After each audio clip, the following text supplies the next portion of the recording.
안녕하십니까. 철원 운수대통 공인중개사 중개사 민태원입니다. 오늘은 지목이 전답인 농지에 무허가 건축물이 있을 경우 해당 필지를 소유권 이전할 수 있는지에 대해서 알아보겠습니다. 자, 그러면 지도를 그림을 보고 이렇게 설명을 드리겠습니다. 자, 지목이 전답인 농지에 무허가 건축물이 있다. 그래서 우리가 이 해당 필지를 A라는 필지를 매매를 해서 소유권 이전을 해야 됩니다. B에게. 그럴 경우 이게 지목이 전답이기 때문에 농지증을 발급받아야 되는 농지증, 농지취득 자격증명을 발급받아서 소유권 이전을 하게 됩니다. 근데 문제는 이게 이제 지목이 농지다 보니까 읍사무소라든가 동사무소 산업계에서 나가서 현상 조사를 하게 되면은 여기가 농지로 이용이 되고 있어야지만이 농지증을 발급이 가능한데 보게 되면은 여기 이제 이렇게 무허가 건축물이 있게 되면은 담당 부서에서는 농지증 발급을 할 수 없는 그런 사유가 이게 됩니다. 그래서 이런 같은 경우에는 농지법에 농지가 아니라는 것을 해가지고 농지증 반려증을 발급하기가 해당 사항이 되지가 않습니다. 자, 그럴 경우에 이 무허가 건축물을 방법이 어떻게 있겠습니까? 이제 양성화하는 방법이 있고, 그 다음에 이거를 이제 건물을 헐어서 농지로 만든 다음에 소유권 이전하는 방법이 이렇게 있습니다.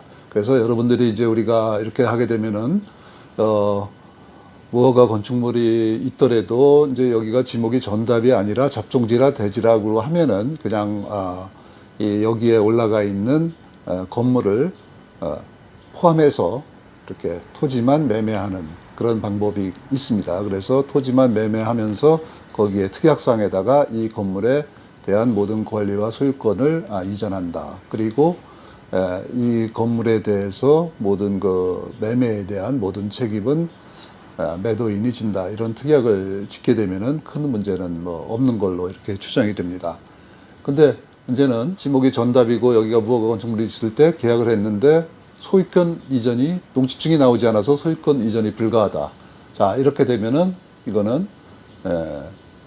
어떻게 보게 되면은 중개를 하면 중개 사고고, 그리고 개인 간의 거래에도 이분이 이제 돈을 잘 돌려주면 좋겠으나 이제 이게 배액생환이라든가 이런 문제가 걸리게 되면은 이게 소송으로 가야 되는 그런 상황입니다. 그렇기 때문에 이거는 이제 상당히 조심을 해서 해야 되는 그런 문제입니다.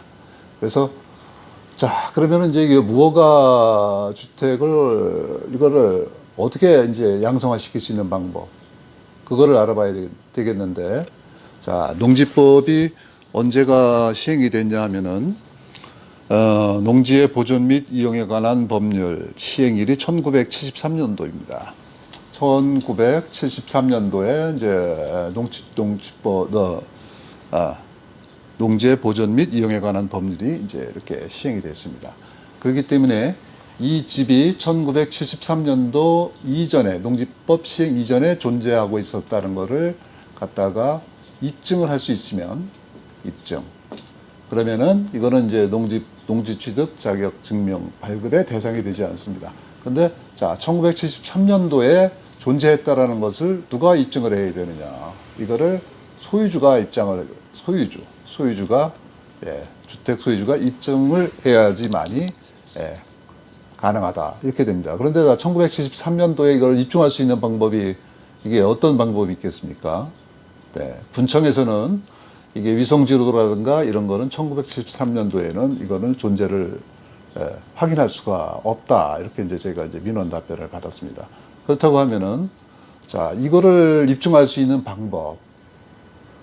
이게 무허가 건물이지만 이게 이제 건축물 대장이 1970년도에 존재했다 하면은 이제 그거는 공식적으로 입증할 수 있는 방법이 있겠고, 우리가 개인적으로 입증할 수 있는 방법은 객관적인 거, 뭐 인후 보증이나 이런 거는 절대 되지 않습니다. 옆에 뭐 주변 사람들이 뭐 그때 존재했다, 그 건물에 하는 거는 이거는 안 되고, 그러면은 뭐 이런 게 이제 사진 같은 게 있을 수가 있겠죠. 그래서 사진도 그냥 사진이 아니라 여기에 이제 이 날 연도가 이렇게 사진에 기재가 돼 있는 거, 그런 경우에는 이게 이제 그 당시에 이제 존재했었다는 어떤 그 근거가 되기 때문에 이거는 건물이 있어도 농지증 발급 대상이 아니다, 이렇게 이제 보여집니다.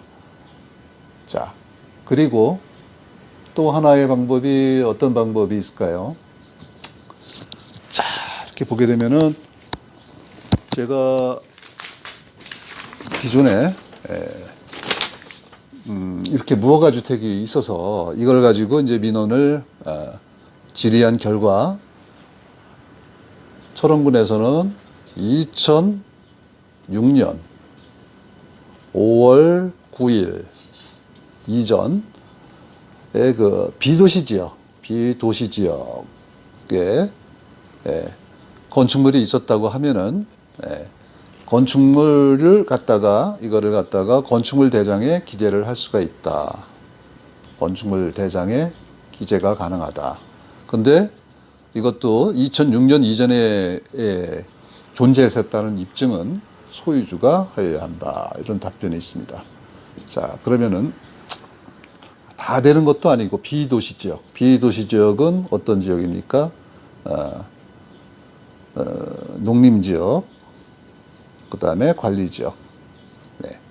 이 지역, 여기에 해당되는 비도시 지역에서 2006년 5월 9일 이전에 무허가 건물이 존재했었다고 하면은 그거를 소유주가 입증을 해서 건축물 대장에 등재해서 건축물 대장에 등재한 다음에 그 다음에 이제 보존 등기를 할 수 있다, 이렇게 되어 있습니다.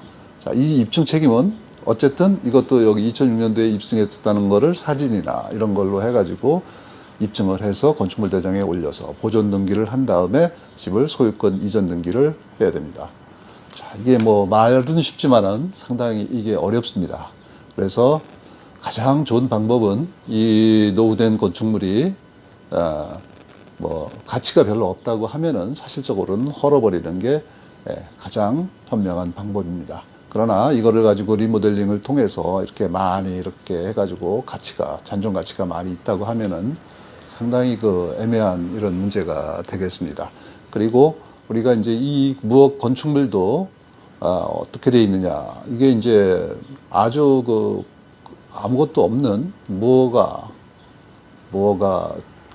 건물이 있을 수가 있고, 그 다음에 여기에다가 건축물 대장에는 등재가 되어 있는 무허가가 있습니다. 건축물 대장에는 등재가 되어 있다. 그리고 여기 되면은 미등기라고 이렇게 이제 건축물 대장을 발급받게 되면은 거기 써져 있습니다.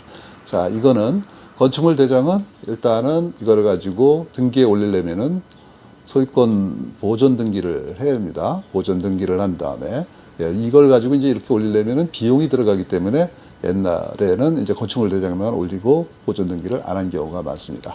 자, 그래서 소유권 보존 등기를 한 다음에 소유권 이전 등기를 해주면 되는데, 문제는 이게 이제 건축물 대장에도 이제 여기 건축주가 기재가 되어 있습니다만은 이게 이제 오래전 일이다 보니까 이 건축물 대장하고 대장에 등재된 분하고 그다음에 이 토지 소유주하고 소유주가 다른 경우가 이제 또 태반입니다.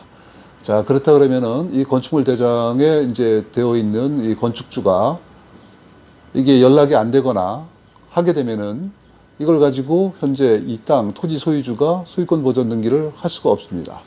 자, 그렇기 때문에 이거 같은 경우에는 또 선상 또 이거를 헐어야 되는 이런 사태가 발생합니다. 그래서 이거 같은 경우에는 이제 멸실 등기를 해야 등기가 없으니까 멸실 등기는 안 해도 되지만은 이거를 어쨌든 철거를 해야지만이 농지의 소유권 이전이 가능하다, 이렇게 됩니다. 그래서 이와 같은 경우 지목이 전답이고 거기에 잔존 가치가 있는 건물이 있을 경우에는 이거에 대해서 소유권 이전하는 데에 대해서는 상당히 많은 문제점이 내포하고 있다. 그리고 쉽지 않다. 그렇기 때문에 이거 같은 경우를 이제 매매를 하게 된다 그러면은 계약 시에 잔금 시까지 이거에 대한 멸실이라든가 아니면은 이 전답이라는 이 지목을 대지로 전환해서 소유권 이전을 갖다가 매수인이 하게끔 해주는 특약을 작성하는 그런 것이 현명하다 이렇게 보여집니다. 그리고 대부분 이런 경우에는 계획금 배액이라든가 뭐 이런 거는 별로 바람직하지 않고 만약에 잔금 지급 전까지 건물을 멸실하거나 지목을 뭐 대지로 바꿔준다 아니면 소유권 이전이 불가시 뭐 계약금의 원금만 반환하기로 한다 이런 특약으로 계약을 진행하는 게 바람직하다 이렇게 보여집니다. 자, 오늘은 지목이 전답인 농지에 뭐가 건축물이 있을 경우에 이 해당 토지의 소유권 이전 그리고 농지증 발급에 대해서 말씀드렸습니다. 네, 이상입니다.